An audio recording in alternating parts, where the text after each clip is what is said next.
de Justicia de la Nación, su historia, una historia de 30 años que está bañada de actos de corrupción, de actos incomprensibles, la corte sedillista, digo yo, pero tenemos al doctor Isaac de Paz, un constitucionalista que hace mucho, desde antes de las elecciones, no lo había saludado para darle un abrazote y sabe que su amigo soy desde hace mucho y su seguidor. Doctor, ¿cómo estás? Amigo, paisano y mi admirado maestro del periodismo documentado Paco Cruz, pues muy bien, ando por acá por los rumbos y bueno, muy contento. Estoy empezando mi año sabático, así que con mucho gusto me uno a la transmisión, a la audiencia de Sin Censura y por supuesto, pues bien aquí también viendo el fin de una era de 3 décadas de la Suprema Corte sedillista, como bien dices, Paco. Así, la corte sedillista. Doctor, dime una cosa, ¿qué balance harías tú no solo de Norma Lucía Piña Hernández, que dijo ayer que los juzgará la historia? Él no lo dijo en esas palabras, pero que los juzgará la historia, pero yo digo, ya los juzgamos en 2024, los juzgamos el 1 de junio pasado, cuando hubo elecciones. ¿Qué más quieren saber de nosotros y qué haces tú, que eres un constitucionalista? Conoces todo el desastre que se hizo desde que en enero de 1995 Ernesto Zedillo reformó esa Suprema Corte, doctor. Mira, Paco, voy a hacer un comentario un poco histórico antes de hacer el balance final de esta Suprema Corte en particular. En general, Paco, la abogacía en México siempre ha respondido a sus propios intereses y a los intereses del poder corporativo en general. O sea, las grandes élites, los grandes despachos, siempre se han servido del poder legislativo, del poder ejecutivo y recientemente del poder judicial. Entonces, también debiera esto ser una autocrítica a el ejercicio del derecho en México. Y muy pocas candidaturas hablamos de eso en su momento, pero en los últimos 30 años, este nuevo poder judicial que se conformó, esta nueva Suprema Corte, pecó o traía ese pecado original de querer quedar bien con el poder. Y Zedillo y el Poder Legislativo fueron muy inteligentes en modernizar el Poder Judicial, porque ciertamente mejoró muchísimo la infraestructura, mejoraron ciertos procesos, o sea, supieron darles lo que querían a las élites también que gobernaron el Poder Judicial. Y vimos un Poder Judicial en esos 30 años, las cúpulas totalmente politizadas. O sea, la corte que puso Zedillo era una corte totalmente politizada. Él, de un grupo de 50, digamos, 50 personas que tuvo en su escritorio para escoger, pues escogió a las 11 que le parecieron mejor. Entre otros, algunos de carrera judicial, otros propiamente políticos.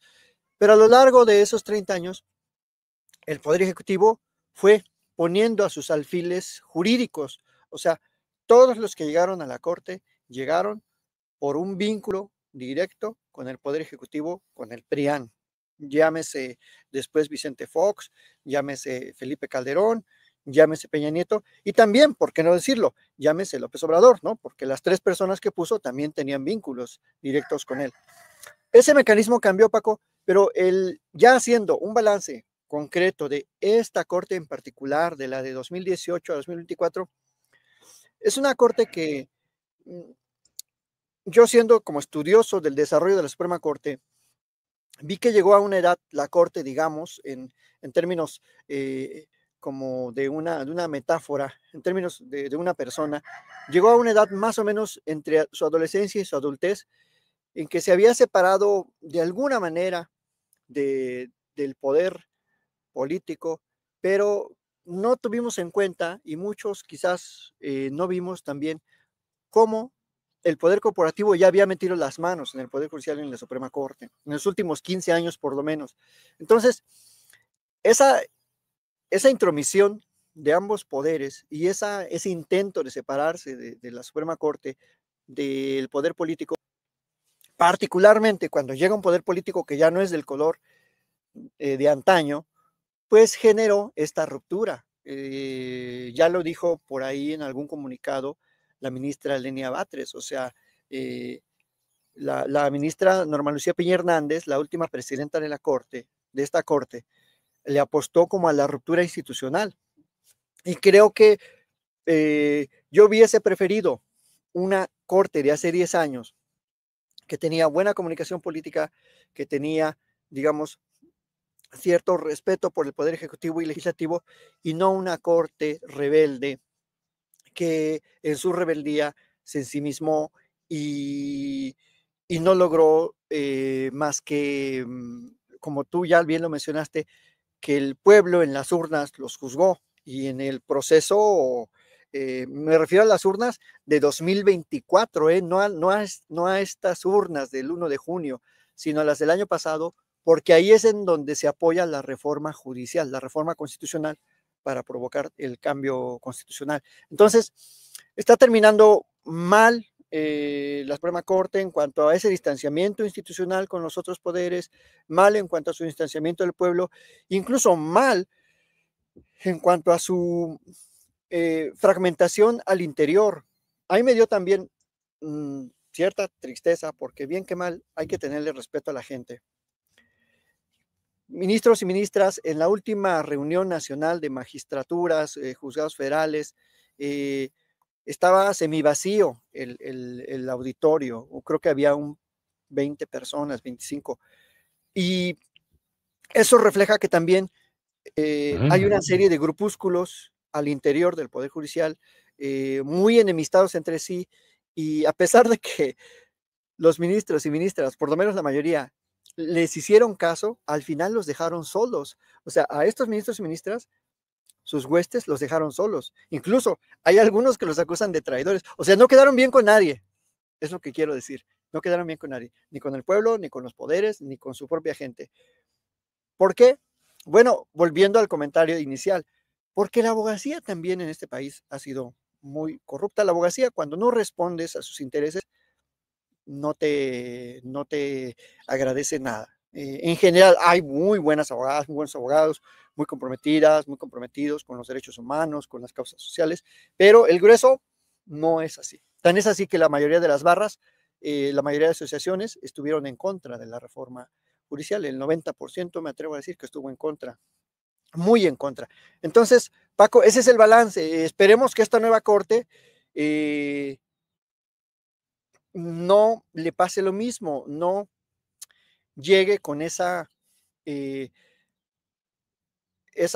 deudas políticas, porque seguramente algunos y algunas las tienen. Doctor, ¿qué te parece si en esta terciamos con Vicente Serrano, que es el titular de este espacio? Mira, lo estoy dejando ahí afuera y además para saludarte también. Vicente, buenos días de nueva cuenta aquí con el doctor Isaac de Paz. No te escuchamos, Vicente. Un abrazo, Paco, y saludos al doctor Isaac de Paz González, a quien respeto, admiro. Se le estima, doctor, ya sabe. Y no hables muy fuerte, doctor. No hables muy fuerte, Paco, porque luego se siente Ciro Gómez Leiva. Me mandaron un clip de Ciro Gómez Leiva enojado, sentido, porque la presidenta ayer en la mañanera del pueblo dijo que se acababa el periodo del nepotismo, la era del nepotismo en el Poder Judicial, y se van, pues, golpeados, maltratados, palabras más, palabras menos de Ciro Gómez Leiva, y llegan los del fraude, dice Ciro. Ya entendí por dónde viene la narrativa de estos que le juegan a la oposición en los medios de comunicación. Van a querer deslegitimar el proceso y bueno, a pesar, querido Isaac, que tú tengas tus propias luchas legales luego del proceso en el que tú formaste parte, pues yo creo que es una locura querer desacreditar a los que llegan, porque serán los que lleven las riendas de este poder judicial para transformar, para sanearlo, Isaac, ¿estarás de acuerdo? Sí, sí, Vicente, yo creo que más allá de las fobias o filias, llegan con un, todos, o sea, la nueva corte, pero también los nuevos juzgados, o sea, los nuevos titulares de juzgados federales, los nuevos titulares de tribunales colegiados. Y, ojo, los 5 perfiles que yo no he escuchado, ustedes no sé si han escuchado, coméntenme quiénes serán, quiénes están barajando, las 5 personas que integrarán el nuevo órgano de administración judicial. Ellos tendrán en sus hombros el gran reto de empezar el saneamiento del Poder Judicial Federal, de acabar con el nepotismo, de acabar con los nombramientos cruzados, de verdad generar esa equidad al interior del Poder Judicial con la gente bien preparada, reorganizar la carrera judicial. Creo que es un gran reto. Yo no quisiera ser tan optimista, perdón, tan iluso de pensar que ya a partir del 1 de septiembre todo va a cambiar porque esto es todo un poder, o sea, es todo un poder que ha sido intocado y que habrá que empezar a trabajar diario en todos los aspectos para que la reforma se convierta en realidad. Se ha dado un paso importante, que es la elección, que es la nueva integración, pero queda un trayecto todavía mucho más importante desde mi punto de vista, porque este nuevo órgano de la administración judicial es el que de verdad pondrá orden territorial en la jurisdicción federal nacional, y ese es el orden que el justiciable común, o sea, las personas comunes, necesitamos, ¿no? Que cuando vamos a un juzgado haya la infraestructura, haya tinta para las copiadoras, porque hay algunos juzgados que sobre todo este año no tenían infraestructura para trabajar, bajo el sofisma de que no hubo apoyo por el Congreso, de que les redujeron el presupuesto, etcétera. Y creo que ahí está el gran reto, en acercar la justicia ordinaria federal al pueblo. Y por supuesto, la Suprema Corte tendrá sus propios retos, pero yo creo que habría que ser cautelosos, ¿no? O sea, no, yo no quisiera que nos pasara como en el 2018 que dijimos, ya se acabó la corrupción, ya así de decreto, y resulta que todavía hay bastante corrupción, ¿no? Entonces, creo que sí tienen que ser esas luchas, esa organización muy bien planteada por gente que conozca el Poder Judicial, que conozca la trayectoria de estos 30 años de los que hablamos hace unos minutos con Paco, y que podamos dar ese giro hacia un poder más eficiente, más cercano, menos burocrático, menos legalista, más constitucionalista, más de principios. Y yo creo que la sociedad tenemos que estar muy vigilante al respecto, Vicente, Paco, en esos dos aspectos. Oye, por cierto, Paco, déjame preguntarle usted que lleva ahorita las riendas de la transmisión, al doctor Isaac de Paz González, ¿en qué quedó lo tuyo, Isaac? Bueno, es un decir lo tuyo, porque tú pones la cara, tú sigues con un proceso legal, y en estos días en los que dicen adiós en la Suprema, hoy se debate también en el Tribunal Electoral del Poder Judicial de la Federación otra intentona de echar abajo la elección de ministros, ministras, de magistrados, magistradas, jueces y juezas. No sé hasta qué extensión lo pida Reyes Rodríguez Mondragón. ¿En qué quedó lo tuyo, Isaac? Bueno, es que yo soy el artífice de alguna manera de esa intentona, Vicente, porque de los 49, quizás, perdón, de los 53, 54 candidaturas que perdimos, 4 iniciamos una serie de procedimientos, en particular yo inicié un procedimiento en donde alegaba, mi alegato central era en cómo se sobregiraron de votaciones en el estado de Chiapas, particularmente. Los resultados fueron notoriamente dispares. En Chiapas, gente pues totalmente desconocida desde mi punto de vista, tuvo unas votaciones, unos números de votos sumamente altos, y también denuncié lo que la gente me hizo llegar, o sea, mucha gente del pueblo me hizo llegar acordeones físicos y yo lo denuncié en el INE. Esos procedimientos avanzaron y se han acumulado porque en materia jurídica y en materia electoral, cuando hay similitud de peticiones, similitud de hechos y similitud de personas participantes, se acumulan en un solo juicio. Ese recurso se va a resolver hoy en un par de horas, bueno, no en un par de horas, yo creo que en unas 5 o 6 horas o más, en la sesión del Pleno de la Sala Superior del Tribunal Electoral. Se unió a mi demanda la doctora Olivia Aguirre Bonilla de Coahuila. También demandó otro candidato que se llama Carlos Odriozola, él por su cuenta, él desconozco su demanda y sus argumentos. Y otra candidata cuyo nombre no recuerdo exactamente, también demandó, por aquí la tengo, otra candidata. También demandaron otros, pero no procedió su Rosalena Chávez González, perdón, Rosalena González Tirado. Entonces, esas candidaturas, 4, demandamos y se acumuló el juicio. Demandaron también otros 2, pero no se aceptó del todo su demanda de otras 2 personas candidatas. O sea que de todos los que perdimos, que fuimos alrededor de 54 perdedores, 55 y perdedoras, pues solo nosotros demandamos. Otros 49 no, o sea, 49 personas dijeron estamos conformes, ¿no? No sé la razón por la que no impugnaron. Yo impugné esta operación nacional que se dio a través de los acordeones.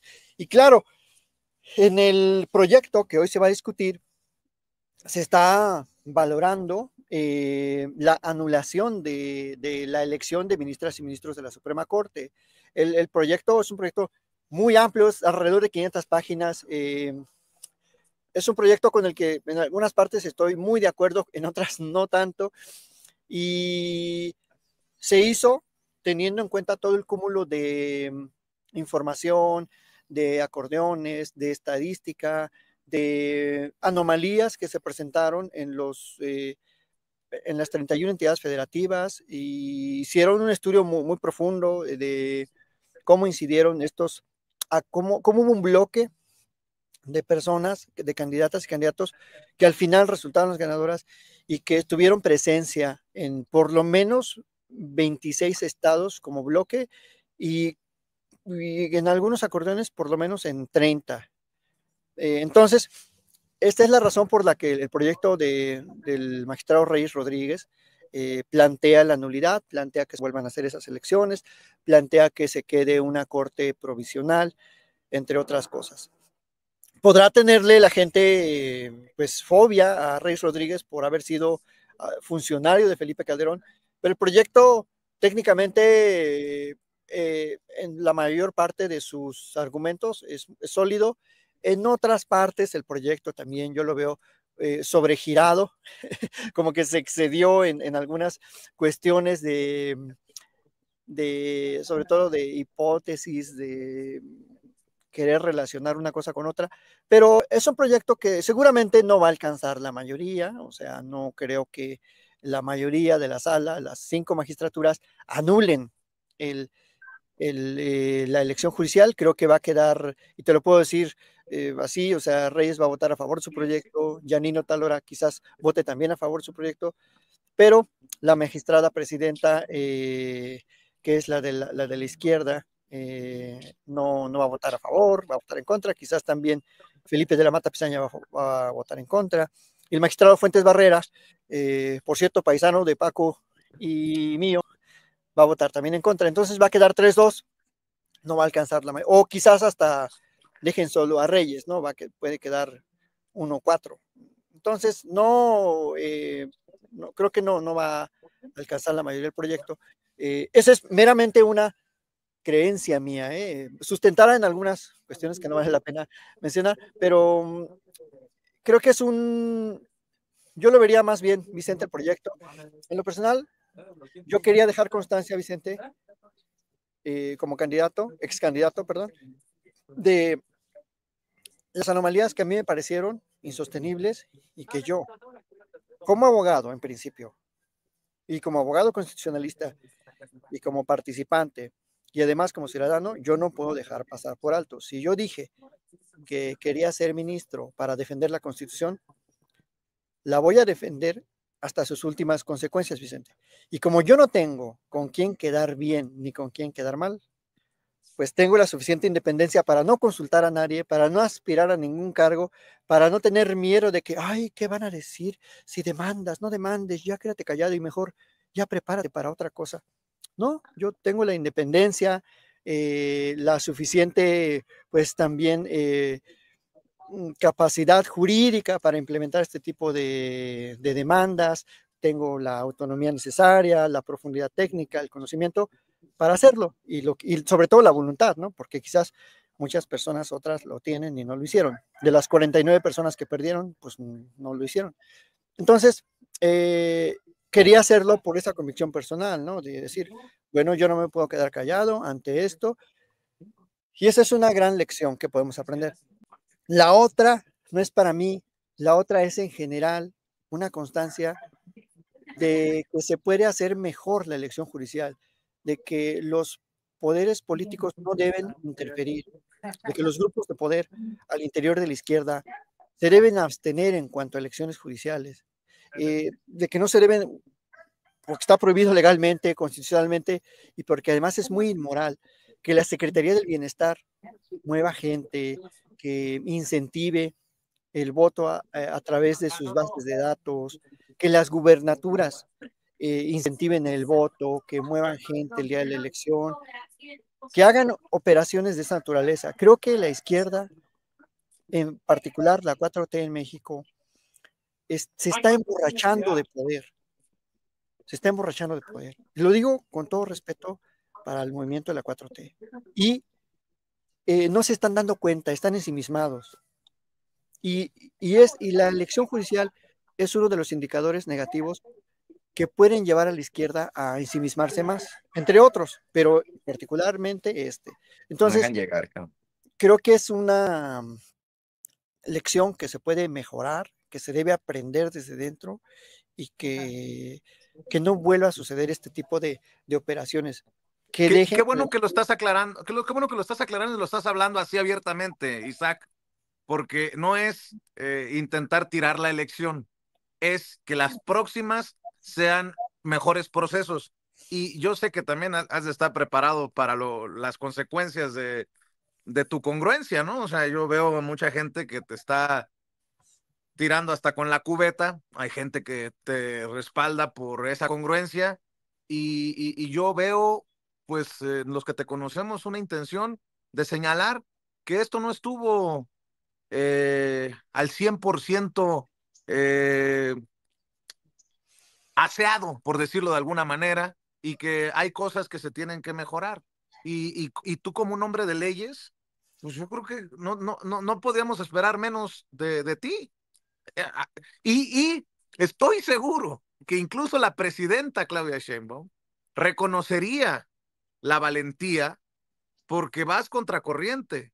Porque si te quedas callado, mal, te van a criticar. Y si no te quedas callado, también mal, porque estás dejando que tus ambiciones personales vayan por encima de las necesidades de la nación. Sí, necesitamos sanear el poder judicial, pero hay que en los próximos procesos hacerlos de mejor manera. No sé si me expresé como tenía que, pero así me sale, Isaac. Sí, Vicente, yo he sido muy congruente, digo, mismo Paco aquí denunció los acordeones en Tenancingo, todo lo que encontró, pero hubo muchas denuncias, o sea, y yo sinceramente pues, no creo que haya ninguna consecuencia. ¿Qué consecuencia puede haber? Yo no aspiro a formar parte de las filas de Morena, nunca he formado parte de las filas de Morena, ni de la 4T. Yo comulgo con la izquierda, he apoyado desde hace muchísimo a la izquierda. Reconocido además como el candidato más progresista de todos los candidatos, y no lo digo yo. Claro, claro, o sea, yo no soy de izquierda de hace 6 años, 8, del 2012. Yo no voté por Fox, por supuesto. Siempre he sido congruente y así seguiré siendo. Y yo creo que la 4T va a pasar y seguiremos aquí gente de izquierda, ¿no? Entonces, mucha gente pudiera pensar que yo le hago el caldo gordo a la oposición, que, ay, ¿para qué dices eso? Le hace seco. Bueno, hay que también saber escuchar, ¿no? Yo creo que hay que ser autocríticos. Es un momento crucial para México, es un momento crucial para la izquierda. Hemos visto lo que ha pasado en Bolivia.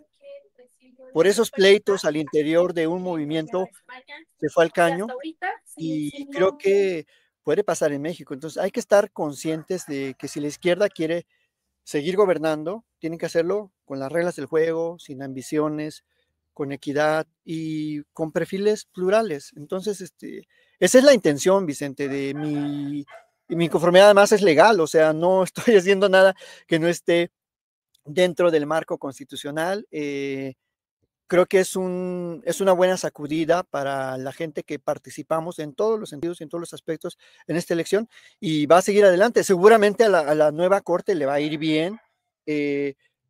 Es positivo ver que la nueva corte, la nueva integración, tiene una buena sintonía con el poder legislativo, se han reunido con el poder ejecutivo, seguramente también la tendrá, y eso es lo que queremos. Pero no podemos pasar por alto que hubo errores, que hubo ilicitudes. Tenemos que ser autocríticos, si no, no vamos a llegar a buen puerto, Vicente. El movimiento se puede desmoronar desde dentro, y eso, lo único que va a suceder es que la gente se va a desencantar, y va a empezar a no votar y a votar por otros partidos y a que vuelva a la derecha.